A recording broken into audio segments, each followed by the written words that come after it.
So as a follow-up to my video about the song Show Me Your Way, I thought I might give you guys some scripture.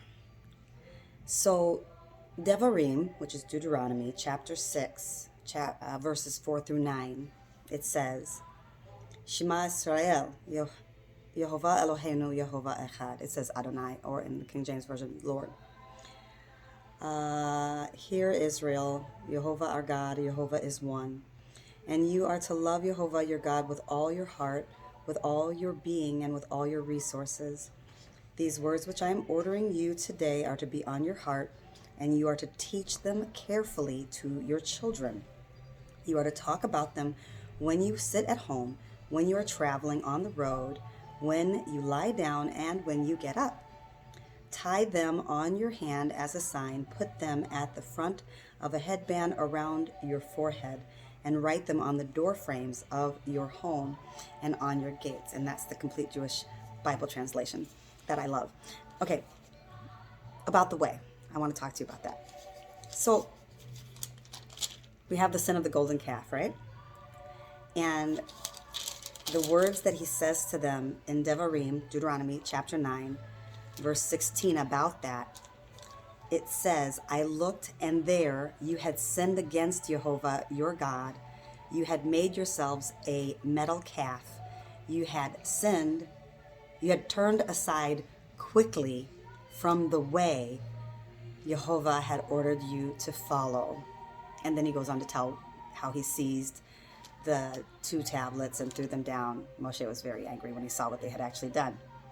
But there's that phrase, you had turned quickly from the way Jehovah had ordered you to follow. So then head over to Deuteronomy 11, verses 26 through 28. See, I am setting before you today a blessing and a curse. The blessing, if you listen to the mitzvot of Jehovah your God that I'm giving you today, and the curse, if you don't listen to the mitzvot of Jehovah your God, but turn aside from the way I am ordering you today and follow other gods that you have not known. Okay? Turn to 2 Kefa, Peter, 2 Peter chapter 2. 2 Peter chapter 2. This is in the New Testament writings. I should have had my little bookmark there or pause the video, but you don't mind spending some time with me, I hope.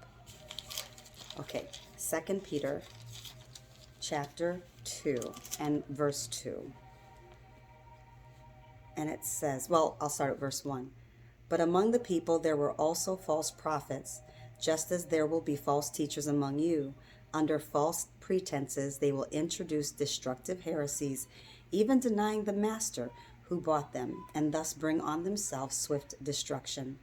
Many will follow their debaucheries, and because of them the true way will be maligned. In their greed they will exploit you with fabricated stories. Think about that. The true way will be maligned. If you begin to keep the Sabbath, if you begin to obey what God commanded the people of Israel at Sinai, if you begin to abstain from eating unclean meats, if you begin to keep the holy days, people are going to come at you and they're going to say that you are in bondage, you are going back under the law, you are negating what Yeshua did for you on the cross. You're going to hear from religious people that you're now not walking in the way. From secular people, you're going to get all kinds of hate because the true way condemns them for sin. The true way is full of the truth that says, just like we shouldn't be eating unclean meats, we shouldn't be having sex with animals. The same Torah that tells you to rest on the Sabbath tells my husband to not cross-dress in my clothes. It commands him to abstain from incest, pornea, a life of pornography. It tells us to not be drunkards. It tells us to respect our wedding vows. And it tells us that marriage is between a man and a woman. And it tells us that God created us male and female. There is no other gender. So if we want to sing that song, show me your way, show me your way. He never said you can pick and choose which portions of the way you want to follow. He said that they had turned quickly away from the way he had commanded them. We don't want to be like that. We want to be the people that are trustworthy, that say, God, you define sin. We'll follow you. We're going to direct our praise and worship to you. And we're going to be your set apart people. Because you said, be holy for I am holy. That means set apart. Be set apart because I'm set apart. We can't live like Babylon. We can't live like Mystery Babylon here.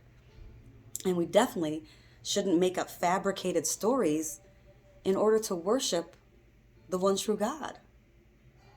And we shouldn't make up fabricated stories about the Messiah he sent. Which means anywhere you find a fabricated story, you need to reject it. Because we're supposed to be people of truth, right? Walk in the true way. Study the Tanakh. Have respect for the New Testament writings and don't twist Paul's writings. Don't take 2 Peter chapter 3, verse 16 lightly, where he says, our brother Paul writes some things that are difficult to understand, which people who are unlearned twist to their own destruction, and they become antinomians, lawless, without law, without Torah. We don't want to be like that anymore. If we once were, we want to abstain from that. And if we're a baby believer and we're just learning these things, don't let anybody dissuade you from the knowledge of the truth, because it's right here in the Word. Don't use the New Testament writings to negate what God gave at Sinai. That's the error of lawlessness. And when you see believers officiating weddings that aren't weddings, they're just unions, they're illicit, deviant sexual behavior.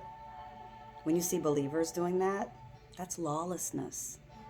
When you see believers leaving the truth for a lie, that's the era of lawlessness. Mystery Babylon and the secular world around us is headed headlong into this delusion, a strong delusion. And we're not supposed to be partakers of that. We're supposed to be people of the truth, people of the way. Shalom mishpocha.